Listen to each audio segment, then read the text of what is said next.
Malien aw salamu alaikum an bɛ malien bɛɛ fo ka bɛɛ waleɲuman dɔn malien sigilen don diɲɛ yɔrɔ yɔrɔ cɔrɔnɔjɛ ka foli bɛ bila aw ye ouverture media la ka bɛɛ fo ka bɛɛ waleɲuman dɔn jamanadenw malien bɛ yɔrɔ yɔrɔ aw ka denbayaw la aw sigiyɔrɔw la aw ka baarakɛyɔrɔw la an ka foli bɛ bila jamanaden kelen kelenna bɛɛ nin waati in na k'a fɔ député kalafili o ko don malien ani maamu karimɛ ɲɔgɔnna ale dogolen tɛ mɔgɔw la ale dɔnnen don Amadi Sangare n'u b'a wele ko Ze a kɛmɛ ka kunnafonidila minnu bɛ yen k'u bɛ bɔlɔlɔ sanfɛ ni o ye Kati 24 ouverture media ani ka fara activiste TV ani Yeri Bokum ani ka fara Tijo de Paris caman bɛ yan minnu dɔn bɛ bɔlɔlɔ sanfɛ a kɛmɛ ka weleli de bila bɛɛ ma nin waati in na an nanen don kana ɲininka sabula an y'a mɛn ko kalafili minnu ni a ko kɛra a ko bɛ cogo jumɛn an y'a mɛn ko ale ye jɔyɔrɔ filanan sɔrɔ donc ɲininkali damadɔ b'an bolo communicatif ko kan a ka se ka ɲɛfɔli kɛ mun b'a to maaw ka se ka faamuyali sɔrɔ donc an bɛna baro daminɛ sisan mun b'a to hali bi ko caman bɛ yen faamuyali ma sɔrɔ minnu na olu ka se ka faamuya kosɛbɛ monsieur Sangare salamu alaikum. Waalaikum salam wa barakatuh. Somɔgɔw bɛ di. Tɔɔrɔ foyi tɛ alhamdulillah. Maintenant i bɛ se ka folikan jumɛn ɲɛsin maliyɛnw ma maliyɛn minnu ɲɛ b'i la nin waati in na. N bɛ maliyɛnw bɛɛ lajɛlen fo minnu bɛ jamana kɔnɔ ani jamana kɔ kan n'u ɲɛ b'an na nin jɛmukan in na n ka foli bɛ se a bɛɛ lajɛlen ma jamana yɛrɛ tɔgɔ la ka n bɛ fo bɛɛ n'u la bɛɛ ni tile bɛɛ ni sɔgɔma. D'accord donc i kɛmɛ ka weleli bila maa minnu bɛ bɔlɔlɔ kan activistes b'o la journalistes b'o la an bɛɛ dafalen bɛ kɛnɛ kɔnɔ yan ka sababu kɛ député kalafili ye an y'a mɛn ko jaabiw bɔra ko a samana i ni Musa Mara ka parti cɛ n'o ye yɛlɛma ye kow taara sira jumɛn kan. Bon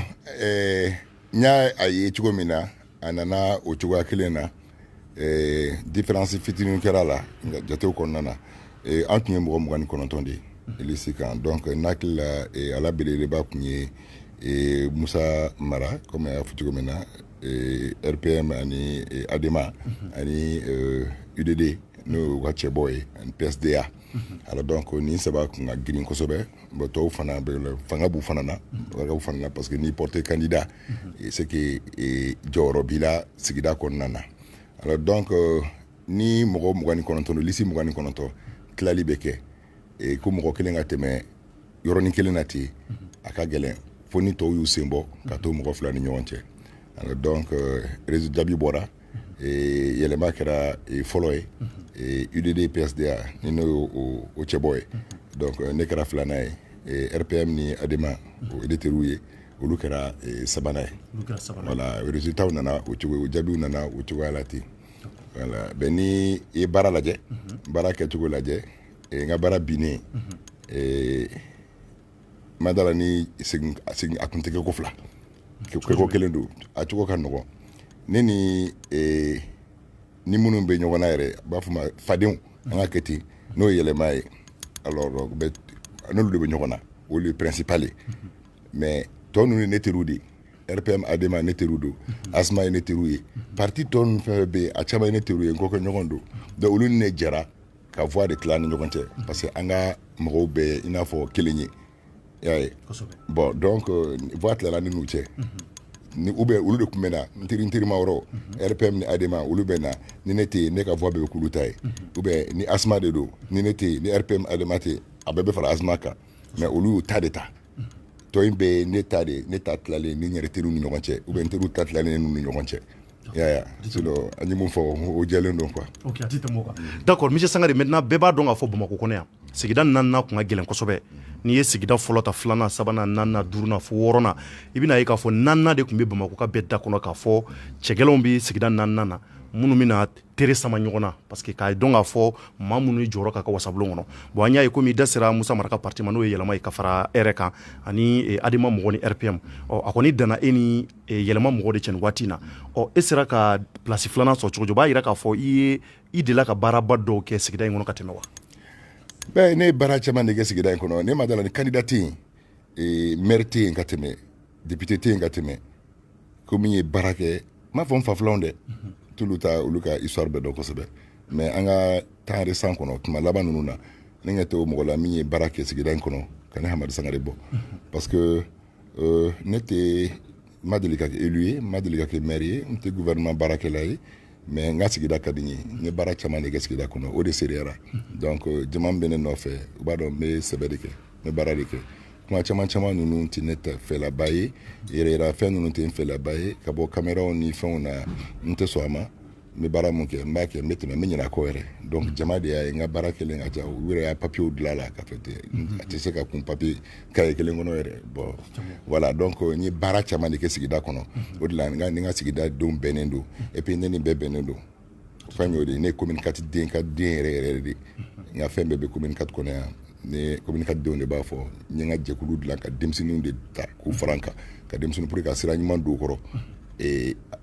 o de ɲana denmisɛnnin groupe ɲana baw nana fara kan faw fana nana don a la fo ka mouvement ta ka se nin yɔrɔ la donc ni ne ye nin jɔyɔrɔ sɔrɔ ne ni jɔyɔrɔ ka kan min ka ca ni nin o mais n ye min fɛ o kelen de don quoi n y'a tila de a ti tɛmɛ o kan maintenant munna i bɛ fɛ ka kɛ député wasabulon kɔnɔ munna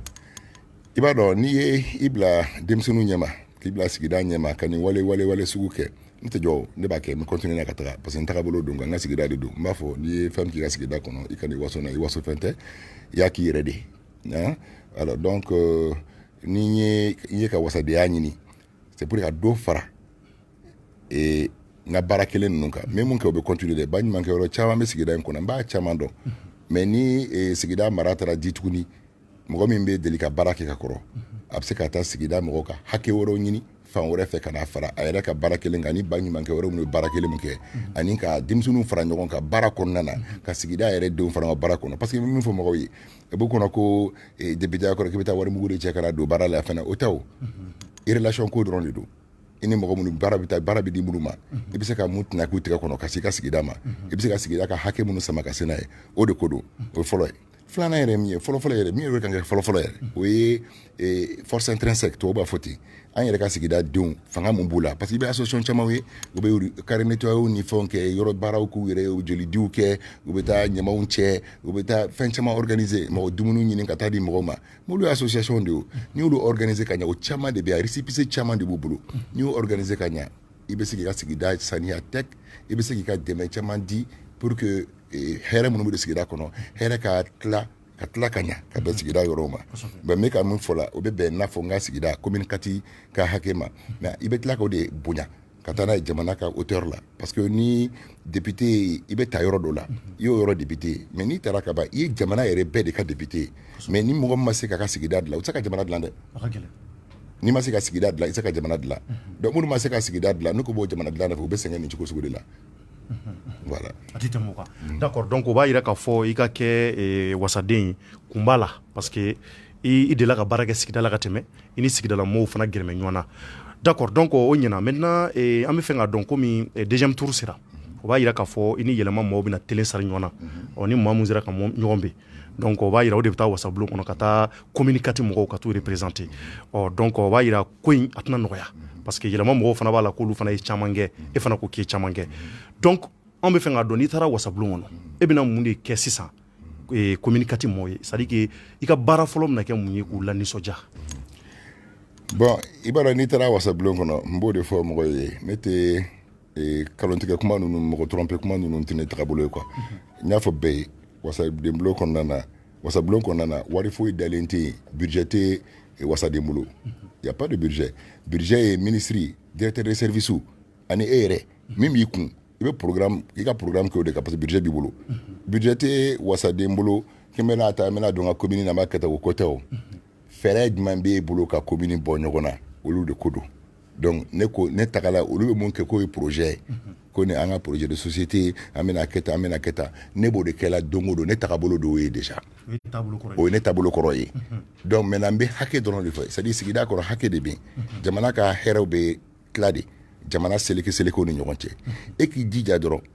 i ka sigida mun y'i kɔrɔta i k'olu ka hakɛ i k'o kɛlɛ kɛ i k'o jija i k'o sama ka na n'o ye n'i y'o sama ka na i ka basigi di i ka sigida denw ma i n'u ka kɛ bɛn kɔnɔ ni n'u bɛ bɛn kɔnɔ na hakililatigɛ bɛ n'u la laɲini caman bɛ sabati ka taa o yɔrɔ de senfɛ e k'u ka hakɛ nati min bɛ sigida kɔnɔ i k'i jija k'o organiser parce que i ye ɲɛmɔgɔ ye mɔgɔw y'u ka dannaya ta ka da i kan n bɛ misali di ma sisan a ka fɔ par exemple ko Bamako 500 kilomètres 500 dira Bamako kɔnɔ ville de Bamako ma ka kɛ goudron ye e ye wasaden i y'o mɛn i tulo la a bɛ di AGTR AGEROUTE ou bien ministère de transport a dira o dɔ ma des infrastructures ba e y'o mɛn e k'i jija sa kɛ cogoya bɛɛ la i ka sigida kɔnɔ yɔrɔ mun sera tɛ sɔn i n'a fɔ an bara talikɔ sera tɛ sɔn kalabanbugu sera tɛ sɔn o tɛ biko ye o a ka ca ni san joli ye depuis quartier ninnu sigira mais a kelen ma deli ka kɛ ni mɔgɔ y'u nana ka layidu ta ne nana n b'a bɛɛ kɛ goudron ye ni nana n b'a bɛɛ kɛ nin ye mais u t'a dɔn min don wa k'olu kɛra maire n'u kɛra nin ye u si ma fosi k'a la u ma se k'a la don projet kɔnɔ i jija i k'o don projet kɔnɔ a kana k'i tile la mais n'a bɛ projet kɔnɔ na kɔni mɔgɔ min n'i kɔfɛ a bɛ ko tile la mais ka taa mɔgɔw exploiter ka taa don sigidaw kɔnɔ na talikɔ kalabanbugu parce que quartier reculé don u bɛ taa don ka taa voie ɲini ka taa mɔgɔw peuple exploiter une fois n'u kɛra fɛn dɔrɔn u bɛ ɲinɛ o kɔ i t'u selen tuguni ni campagne tɛ donc nin n'a ɲɔgɔnnaw de don ka kɛlɛ kɛ ka se k'olu hakɛw sɛbɛ parce que Bamako dɔ de don a la misɛnninmɛni de ye jumɛn ye dɔrɔn n b'o dɔrɔn f'i ye sans ka lamɛn i b'a dɔn k'a fɔ ko commune 4 kɔnɔ ko quartier 8 de b'an bara yan quartier belebeleba 8 Lafiyabugu Amdalaye Jikɔrɔni Sebenikɔrɔ Lasa Kalabanbugu Talikɔ Sibiribugu nin quartier bɛɛ kɔnɔ feu rouge kelen t'a kɔnɔ feu rouge kelen tɛ commune 4 kɔnɔna na feu rouge kelen pe bɛ a bɛ place kan de la Yumabilisa ka yɔrɔ la a b'a fɔ Yumabilisa ka yɔrɔ yan'o feu rouge ka kɛ yen mɔgɔ obligé ka taa béton bloc de dilan u ka soda la pour que ni mobili bɛna accident kɛ u ka taa béton gosi u kana s'u ka so ma don o don saya u bɛ mun fɔ o ye don yɛlɛla jinɛ den kan o ye mɛlɛkɛ binna kan kan a don ta bɔ ta a bɛ kalakala kan don min na u feu turula yen accident sumayara yɔrɔ la bon an ka sigida commune 4 a tɛ fan si mais e ka don Bamako a bɛ Bamako de ye Bamako fan bɛɛ fɛn bɛɛ quartier bɛɛ kɔnɔna na a bɛ sigida bɛɛ kɔnɔna na yɔrɔ dɔw bɛ hali goudron tɛ feu turulen bɛ yen an ka bɛ kɛ ka hadamadenw lakana de dugu parlant tɛ o bon minnu kɛra maire ni a premier ministre n'a fɛnw ye aw y'aw si kɛ aw ma deli k'o ye aw bɛ boli sigida kɔnɔ i ko citoyen lambda i ko n'importe qui i hakili tɛ se k'a ye k'a fɔ ko nin ye besoin nin bɛ yen nin ɲati b'i ka sigida ye ka hadamadenw ni lakana aw bɛna mun fɔ anw ye tuguni ko projet hali bi o projet sugu jumɛn o tuma Badialankaw y'u ka feu rouge n'u ka fɛn sɔrɔ u taara sa Suguni kura de la ou bien sa Kɔrɔbɔrɔ boutique de la n ko jamana de bɛ na n'a ye mais ɲɛmɔgɔ minnu kun ka kɛnɛ olu taar'u ta ɲini ka na n'a ye donc e bolo o dɔ ye député ka baara dɔ ye non maire député ɲɛmɔgɔ sigida ɲɛmɔgɔ parce que n'i ko député ka baara député bɛna mun f'i ye ne ka baara bɛnnen bɛ sariya de ma ka sariya protéger ka loi amender ka to ka ministre action gouvernementale interpellation k'olu la ka na jɔ ka restitution kɛ n'i ye kuma de u b'o fɔ o de ye statutairement papier ni fɛn kɔnɔ a bɛ taga n'o de ye mais hakili de bɛ hali ka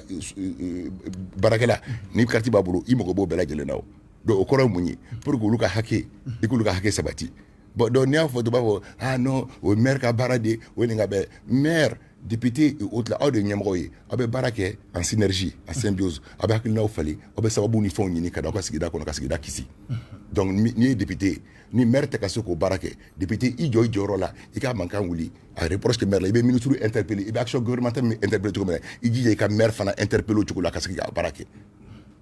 a logique y'o de ye donc i jɔ dɛ maire ka baara tɛ nin ye nin ka baara tɛ nin ye non jɔn ka baara ye jumɛn ye i bɛ jamana jɔ la i bɛ sababu de ɲini o sigida de kɔrɔta k'i kɛ mɔgɔba ye k'i ni ministre bila ran na i bila o sanfɛ k'i bila directeur de service sanfɛ donc o confiance kama i kan ka se ka olu ka sigida ka sababu ɲini hakɛw ɲini olu bolo ka sama ka don i ka sigida kɔnɔ donc o b'a yira ni ala ye e kɛ député donc ni nin ko ninnu si ma sabati i bɛ hali maire wele k'a ɲininka i bɛ wuli ka jɔ kɛ ka se ka ko ɲɛdɔn mais bien sûr ne jama ta de o député i tɛ dɔwɛrɛ n ye jama ka fɛn de ye jama jɛ fɛn de ye o député fɔ minnu b'an bolo ka taa mobiliw yɛlɛ vitres yɛlɛ k'i yɛrɛ ka bankɔrɔ k'i arrivera yɔrɔ jumɛn i ma arrivé yɔrɔ si e bɛ se ka arrivé ka jama to wa i tɛ se ka arrivé ka jama to i bɔ y'anw de baara yan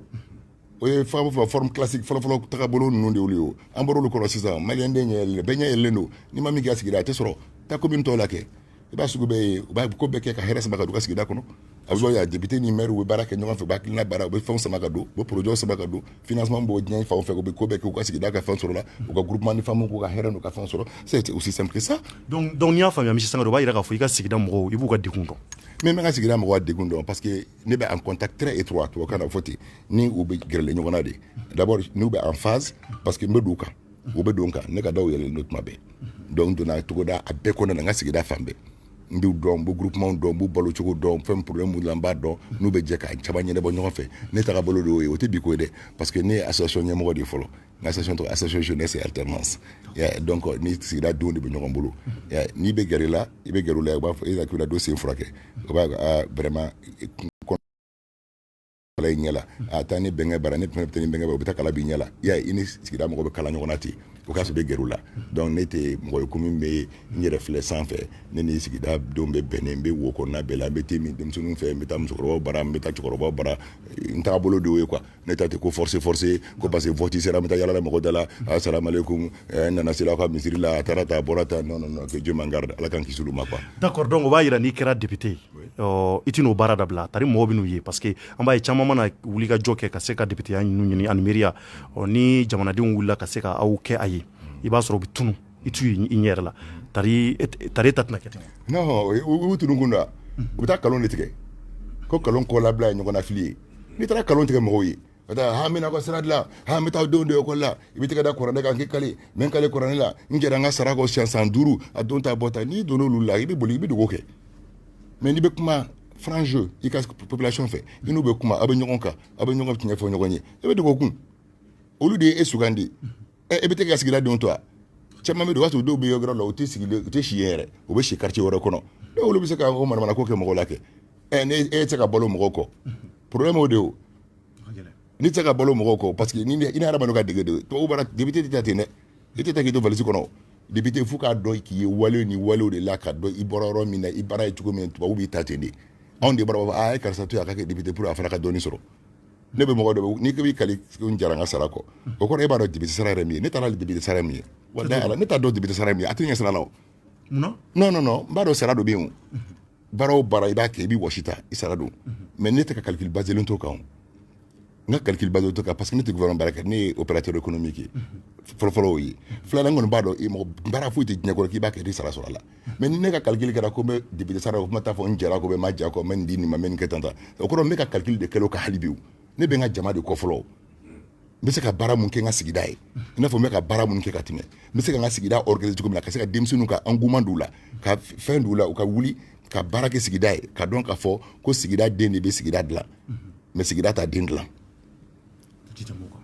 dugu den de bɛ dugu dilan dugu t'a den dilan donc maintenant faut que an ka sigi an ka fɛn kɔrɔw ma de ne taga bolo de ne taara jɔ n bɛ taa miiri sara ye nin ye sara tɛ nin ye a don ta bɔ ta kabako tɛ e k'an ka ACI 2000 lajɛ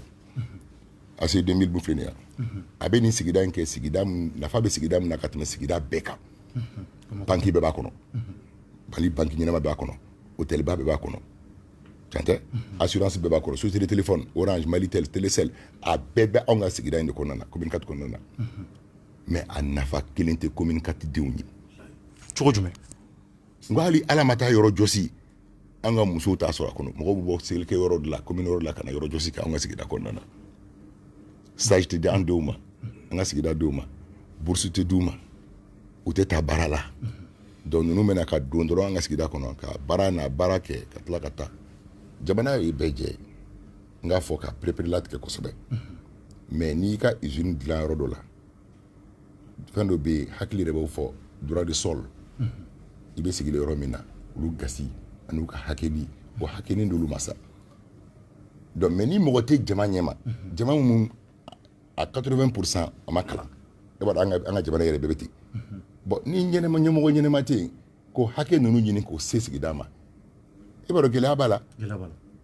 ni ye lampadaire fɛn fɛn mɛnɛ an ka commune 4 kɔnɔ i b'a sɔrɔ sigida denw de y'a kɛ n'a ma fɔ ko Bafana de y'a kɛ a bɛ fɔ Sakajan de y'a kɛ ou bien karisa min bɛ Amérique o de ye nin kɛ mais i tɛ fosi ye k'a fɔ ko an ka ɲɛmɔgɔ élu y'a kɛ ou bien ko nin sababu ɲini ka na k'an bara n'i ye kelen kelen minɛ ko élu y'a kɛ i b'a sɔrɔ u taara k'u faga so kɔfɛ ou bien u taara lampadaire k'u faga so u taara forage k'u yɛrɛ ka so kɔfɛ bon ni service ba minnu bɛ fonds sociaux bɛ nin bɛɛ la donc o b'a yira n'e kɛra wasaden ye i bɛna fura sɔrɔ o la mais n bɛ fura sɔrɔ a la kɛ parce que ne b'u démarcher force ko tɛ o hakili de bɛ yira ɲɔgɔn na parce que ni mɔgɔ t'a f'u ye parce que n'i bɔra ACI kɔnɔ ka taa Amdalaye côté la dɔrɔn i donna Dibi la n'i bɔra ACI kɔnɔ ka na Lafiyabugu dɔrɔn i donna Dibi la i bɔra ACI kɔnɔ ka taa Jikɔrɔni côté la i donna Dibi la mais hali ampoule ninnu 35 40 et services minnu bɛ alentour e tɛ se ka mɔgɔ tɛ se ka sɔrɔ ka taa o service démarcher par des formes de téléthon et autres là ka fɔ organiser ka mɔgɔw ka dɛmɛ kɛ hali ka sigida denw yɛrɛ fara ɲɔgɔn kan ka kɛ ten mais c'est ça justement il faut leur parler i bɛ kuma u fɛ de o i bɛ kuma u fɛ k'u n'a hakili yira ɲɔgɔn na ka yir'u la u ka service bɛ yen i yɛrɛ bɛ tɔn di fɔlɔ mais ni mɔgɔ t'a réclamer a bɛ kɛ cogo jumɛn c'est ça justement ni n'aw n'a ɲɔgɔnna sugu de don fɛn suguya caman bɛ yen n'i y'a fɔ u b'i ka kuma yɛlɛma o ye maire de ka baara ye mais o ye maire ka baara ye o ye maire ka baara ye o ye kuma de ye ko kuma de ni mɔgɔ tɛ ka maire sɔn hakili la ni mɔgɔ tɛ ka maire interpeller o ye maire ka baara dɔn maire ka baara e sen t'a la quoi e dun kɛra député jama y'a jigi de ka k'e kɔrɔta o b'a yira maire o maire ma jɔ a jɔyɔrɔ la ni Amadi Sangare kɛra député a bɛ cɛsiri quoi. non an bɛ ɲɔgɔn na o ça c'est clair o kɔni munumunu caman t'o la o parce que problème a b'a problème min ya ne b'a sigida kelen de kɔnɔ n b'o de fɔ n ko ni san bɛ na sigida kɔnɔ a tɛna mɔgɔ kelen faga so kan dɛ san bɛ na sigida bɛɛ de kan ni hɛrɛ bɛ don sigida kɔnɔ a bɛ don an bɛɛ de kan ala k'an kisi bɔnɛ ma n'a b'a kisi sigida ma bɛɛ de concerné don n ka so ye château ye o n ka so bɛ tɛ i tɛ pan ka don i ka so kɔnɔ dɛ i bɛ tɛmɛ da bila ka se ka so ala k'i kisi fana ni taa wuli i ka so la mɔgɔ tɛ b'i ka village la ka n'i ka so faga dɛ i kɔrɔmuso tɛ bɔ ba kɔfɛ i b'i kɔrɔkɛ tɛ bɔ ba ɲɛfɛ ka n'a faga dɛ sigiɲɔgɔn de bɛ wuli donc ne ka sigiɲɔgɔn de ko don ne ka sigida de ko don o de la n y'a fɔ commune 4 an b'a varier bi an b'a falen sini a diyara mɔgɔ ye a bɛ dilan a ma diya mɔgɔ ye a bɛ dilan a tɛ tɛmɛ o kan a tɛ kɛ nkalon kan fana. D'accord. Donc Sangare vraiment an sera jɛmukan banyɔrɔ la hali bi mais an y'a ye k'a fɔ vraiment i ye kuma minnu fɔ barika b'a caman na parce que an y'a ye député kalafili kɔni a kun nɔgɔyara a tɔ tora deuxième tour ye mun b'a to ka se ka cɛdenw bɔ ɲɔgɔn na a cɛden fɛn fɛn bɛ premier tour ni deuxième tour la minnu bɛna taa deuxième tour la surtout o b'a yira k'a fɔ ko jamatigiw don jamaw b'u kɔ lamɛnnen don nka an y'a ye k'a fɔ caman ye programme ni programme bɔ mais i da sera dɔɔni ma hali bi ne bɛ fɛ i ka a lajɛ hali bi ka exemple dɔ ta n b'a fɔ cogo min nanzarakan na n'i donna wasabulon kɔnɔ i ka baara c'est à dire que i ka cɛsiri fɔlɔ bɛna kɛ mun ye denmisɛnninw ka sira kan surtout ani musow parce que olu jɔyɔrɔ ka bon sigida kɔnɔ. Hakɛ ko de don i b'a dɔn jamana hɛrɛw n'a bɛ tila a bɛ taa sɛmɛ wasadenw na u b'a a voter k'a valider alors donc i bɛ a dɔn an ka politique sigida yɛrɛ kɔnɔ an ka togoda bɛɛ bɛ ten commune 4 dɔrɔn tɛ dɛ jamana yɛrɛ fan bɛɛ bɛ ten i b'a sɔrɔ denmisɛnninw olu de défavoriselen don ani musolakaw a gɛlɛya ka bɔ o yɔrɔ de la donc sababu fɛn fɛn bɛ se ka sɔrɔ ko hakɛ fɛn fɛn kan ka sɔrɔ e k'i jija i ka denmisɛnninw ninnu makara i ka musow fana makara jamana bɛ fɛn dɔw prévoir ye fo mɔgɔw ka information ni fɛn dɔ sɔrɔ fɔlɔ a gɛlɛmanba yɔrɔ de ye fɔlɔ fɛnw min n'u tɔgɔ la jamana bɛ mun b'u tɔgɔ la u ka labɔ a kalama o de important ye fɔlɔ parce que n'a ma kɛ ten répartition tɛ ɲa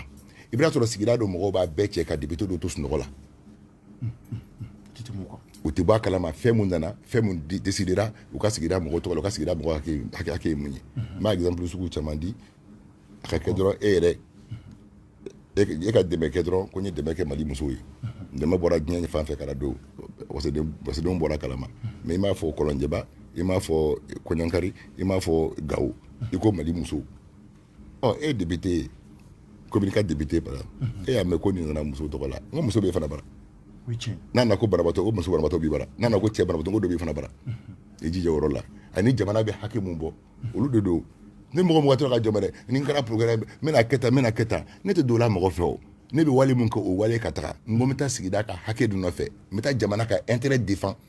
ka jamana denmisɛnninw u ka hakɛw ani ka u ni min ka kan a ka k'u ye ani k'u kan ka kisi mun ma ka tanga mun ma i n'a fɔ école tiɲɛni min bɛ nin tan ne hakili la ni députéw dafalen don ni sigida bɛ député ɲɛnɛman ta n m'a fɔ minnu bɛ to député yɛrɛyɛrɛnciw dɛ n m'a fɔ hadamaden yɛrɛyɛrɛnciw minnu b'a ɲini tɔgɔ ɲini ni fɛn kama dɛ ni k'i y'a kɛ sigida de kama i ka sigida denw de kama o kɔrɔ ko député bɛ taa o cogo kelen na aw bɛ taa cogoya bɛɛ la k'aw jija an ka école bilala problème mun kɔnɔna la yanni bana in ka sa kun sa ma i bɛ ja o ɲɔgɔn kana arrivé parce que n'aw caman de jira k'a voter k'a fɔ an bɛ fɛ a ka kɛ tan a bɛ kɛ ten mais ni mɔgɔw tɛ mɔgɔ kalamaw ye ni mɔgɔw taara mun tɛ mɔgɔ kalamaw ye n'olu cayara ni mɔgɔ ladiriw ka fɛn fɔlen mɔgɔ kalamaw ta bɛ apporter ladiri kan o la n y'a fɔ maliden bɛɛ mɔgɔw ka bɔ ka taa voter u kana taa voter mɔgɔ ye ko parce que karisa ye karisa den karisa ye fɛn tan na u ka taa voter mɔgɔ ye mɔgɔ mun hakili bɛ sigida la sigida kanu bɛ mɔgɔ mun na jamana yɛrɛ kanu bɛ bunun dusukun na pour que ton programme mais ne bɛ député i bɛ programme bɔrɔ jumɛn ne m'a dɔn député bɛ programme bɔrɔ min na e bɛ programme député bɛ bɔ programme bɛ bɔ min e tɛ directeur de service ye o tu n'as pas de budget ministre e tɛ ministre ye e ye député de ye e bɛ na jamana ka constitution protéger ka an ka sariyaw protéger ka interpellation kɛ ni décision minnu taara n'a tɛ ka kɛ ka ɲɛ tɔgɔ de ka baara bɛnnen b'o de ma o mais o kɔnɔna na sababu bɛ se ka na e tɛ sababu na don dɔn jamana bɛ hɛrɛ sɔrɔ don min e t'o dɔn an ka production d'or doublé la e t'o dɔn kɔrɔmugu ɲɛna ɲina ka tɛmɛ san tɔw kan an bɛ min sɔrɔ ni o ye ni kilo hakɛ tonne hakɛ an ye o double sɔrɔ ou bien hɛrɛ a variante ye ou bien gɛlɛya nana don jamana kɔnɔ i n'a fɔ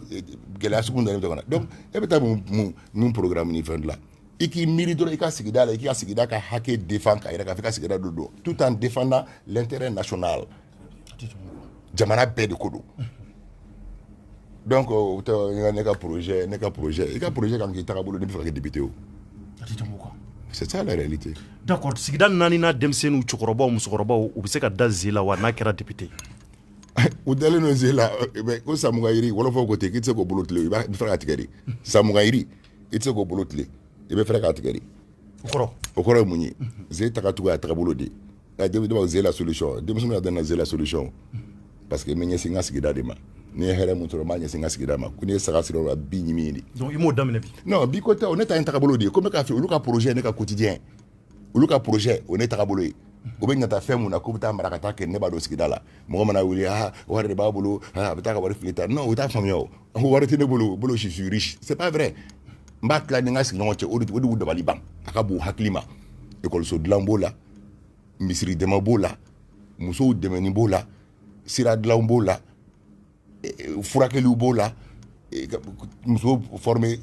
tenturu galadonw ni suma bayɛlɛmaw ni fɛnw na o b'o la permis ta ka di denmisɛnninw ma minnu ma se ka taa école la ou bien minnu bɛ fɛ ka baara mobiliboli ni fɛn kɛ olu o b'o kɔnɔna na ji forage sɛnɛw b'o la mais forage sɛnɛ yɔrɔ la n t'a dɔn butigidenw b'a yira la ko jiko dɛsɛ b'o la n ma taa a bɔ k'a don ka n bɛ tɛmɛ ka taa n tɛ segin kɔ n tɛ photo ta n tɛ télévision wele n tɛ fosi lampadaire ko b'o la n ye éclairage kɛ fan bɛɛ fɛ n'a se bɛ yɛrɛ bɛ n bolo n b'a kɛ n'a ɲin'a fɛ fana n b'a kɛ n t'a baga yɔrɔ suma ka taa kɛ n'i y'a dibi b'u la n'u y'a ɲini fɛ n b'a kɛ donc ne taga bolo n'i ye député n'i sera k'olu ɲɛnabɔ ka to ka éclairage di mɔgɔ ma ka ji bɔ dɛ commune 4 kɔnɔ hali bi ko jiko dɛsɛ bɛ anw na yan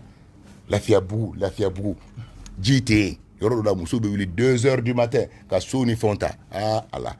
k'aw si kɛ maire la k'aw si kɛ ministère ni fɛn na aw ma se ka solution sɔrɔ la forage ni kelen tɛ aw ye min k'aw tɔgɔ la ko ɲini kɛ ka nin di ka ji di ka mɔgɔw lahinɛ ko projet hali bi o projet jumɛn o projet sugu jumɛn donc o b'a yira ji ma se Lafiyabugu yɔrɔ minnu ni fɛn minnu na Lafiyabugu dɔrɔn de don n'i kɛra député i bɛna cɛsiri k'olu la mais n bɛ cɛsiri ka n ka projet premier o de o n m'a kɛ ne ɲuman fana tɛ n b'o de fɔ mɔgɔw ye o bɛɛ sigida denw yɛrɛ parce que n'u b'a dɔn ɲɛmɔgɔ ɲɛnama b'u la n'u b'a dɔn mɔgɔ b'u ɲɛma min sigida hami bɛ min na bɛɛ pɛrɛnnen don k'i bolo don poche kɔnɔ ka dɛmɛ kɛ an bɛ taa bɛɛ ɲini gouvernement fanfɛla la o ye hakɛ n'olu sɔrɔla yan'o ka sɔrɔ an yɛrɛ kun bɛ se ka min kɛ n'an y'a organiser ka ɲɛ n'u b'a dɔn k'a fɔ ka wari ta tiɲɛ a projet dilannen bɛ ka ɲɛ ne yɛrɛ b'a daminɛ fɔlɔ jiko dɛsɛ bɛ yɔrɔ min na ka forage kɛ ka taga a bɛɛ lajɛlen forage ka équipe ka ji bɔ a la ka fɛn château n'a fɛn bɛɛ miliyɔn 5 bon ni sigida kɔnɔ mɔgɔ barikaman caman de b'a kɔnɔ mɔgɔ caman a ka di u ka kɛ mais fo ka ɲɛmɔgɔ ɲɛnɛman de sɔrɔ o ni min bɛ jɛ ka baara kɛ u b'a dɔn k'a fɔ a bɛ se hinɛ bɛ se mɔgɔw ma mais n'i taara i bɛ ka taa baara dɔw kɛ n'u taara i kama k'e ye nin kɛ k'i ma taa mairie ɲininka i ma taa karisa ɲininka c'est vrai i kan ka taa ɲini mairie fɛ mais action de bienfaisant de mairie mɔgɔ man ka sumayaw kɛli la parce que olu ka baara kɛta de don n'u mɛnna u t'a kɛ ni mɔgɔ sɔrɔ ka kɛ a b'o dɛmɛ o kɛlɛ a t'olu kɛlɛ olu kɛlɛ la o tiɲɛ tɛ an ka sugu fiyɛw mɔgɔ bɛ jɔ sugu fiyɛ la o dugu bɛ sigi sugu de kan sugu de fɔlɔ bɛ sigi dugu bɛ sigi tiɲɛ tɛ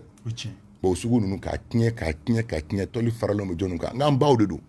an musow de don an balimamuso de don tɔli faralen bɛ k'a se te u bɛ forontoni ni fɛn mun feere u tɛ se ka tɔli dilan wari k'a la sababu foyi tɛ gosi dilan olu ye k'an yɛrɛ ka environnement assaini an yɛrɛ bɛ taa an ka balo bɛ feere yɔrɔ min na k'olu saniya o b'a yira nin ko ninnu bɛɛ ye i miirida ko ye mais n donna nin bɛɛ de kɔnɔna na ka taga o n donna nin bɛɛ de kɔnɔna na fo nin bɛɛ de ka jɔ o la n bɛ k'a fɔ o bɛɛ tɛ ta wasaden bulo kɔnɔ o bɛɛ tɛ ta Mali budget kɔnɔna na o ye an yɛrɛ dama bɛ se k'an organiser cogo min na k'a kɛ mais f'i ka gɛrɛ jama la k'u lafaamuya ka k'u nɔfɛ i yɛrɛ ka don a baara la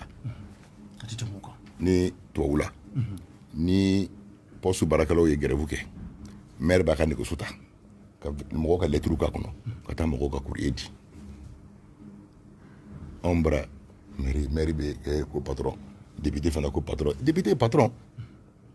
sigida denw k'e ta e ka taa yala gesidala nɔfɛ a ka so kɔnɔna na ka taa yala a bɛ ka to ɲɛgɛnbɔlaw nɔfɛ u ka so kɔnɔ e bɛ tila ka taa k'e kɛra patron ye ko e kɛra mun patron ye kodɔnbali fɛn ninnu tɛ yan Voilà, moi, je n'ai qu'à langage nous clairer non quoi. D'accord, mais monsieur Sangare yani angi blanya e komi banakura mun do mais diɲɛ kɔnɔ surtout a sera an ka Mali yɛrɛ kɔnɔ o de b'a nafa kosɛbɛ wa yira k'a fɔ ko député u nafa ka bon a la kosɛbɛ k'o de hukumu yɛrɛ kɔnɔ an ka ɲɛmaw ma sɔn ka élection in ka reporter k'a bila waati wɛrɛ la o ko ni député u taara wasabulon kɔnɔ olu jɔyɔrɔ ka bɔ a la u bɛ se ka fɛn caman yɛlɛma a la ni ala y'a kɛ k'e kɛra député ye wasabulon kɔnɔ e bɛna mun kɛ a ko la i b'a dɔn ni bana kuntan in ala k'an bɛɛ kisi k'an tanga ma ala k'an ka jamana kisi ma a donna tubabula jamana fan caman kabiri Asie Chine alors donc a bɛ k'i kunsi an fɛ yan yarabi ma ala k'a dan frontière la a kana se ka don a kana se ka tiɲɛni kɛ anw bara ni a fɔra ko fo député kalafili ka kɛ diyagoya c'est parce que élection législative ni député sigi a reportera siɲɛ kelen siɲɛ fila a reporter kelen o kelen i bɛ ka sariya sɔsɔ jamana sariya ba yɛrɛ sɔsɔ parce que ale reporteli ma ti bɛnnen tɛ siɲɛ kelen siɲɛ fila n'an donna sabanan kɔnɔ o kɔrɔ ko assemblée ni min bɛna sigi continuer elle est illégitime an bɛ ka baara kɛ sariya kɔ kan mɔgɔ minnu kan ka kɛ sariya suturabaga ye jamana protégebaga ye n'olu yɛrɛ kɛra sɔsɔbaga ye a tɛ bɛn donc a ka kɛ parce que sariya kuraw de bɛna ta i n'a fɔ an bɛ mun kɔnɔ sisan couvre-feu ko kuma bɛ yen sisan bon donc couvre-feu bɛ yen président bɛ se ka décider directement couvre-feu ka kɛ jamana ministre bɛ se ka décider couvre-feu ka kɛ an bɛ taa kan mais o ni a tɛmɛna olu kan fo assemblée député de ka décider ko oui a kan ka kɛ tan a kan ka kɛ tan bon ni député minnu bɛ yen olu yɛrɛ n'u ka peuple tɛ bilen parce que sigida ye sugandi san 5 de kama mais san 5 tɛmɛna i b'a sɔrɔ a dɔw bɛ yen u tɛ se ka olu kunkɔrɔtɔ ka sigida kɔ sigida mɔgɔw t'u dɔn u tɛ fɛ k'u y'u ɲɛ la yɛrɛ diɲɛ kɔnɔ bon e kɔni tɛ k'olu représenter bilen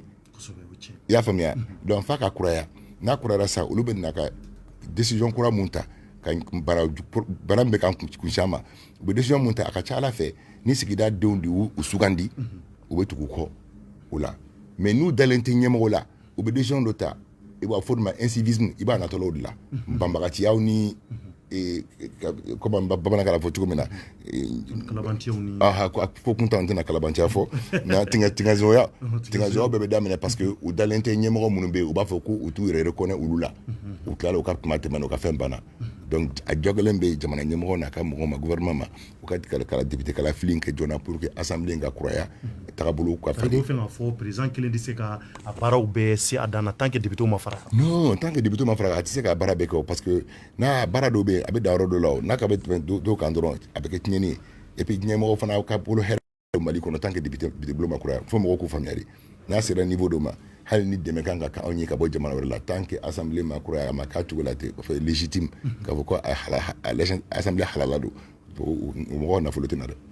mais i bɛna cɛsiri caman kɛ communiquer mɔgɔw ye ani maliyɛnw ye a ko la. n bɛna cɛsiri caman kɛ Mali ye ka da n ye diɲɛ yaala minnu kɛ n ye kalan minnu kɛ n ye kodɔn minnu kɛ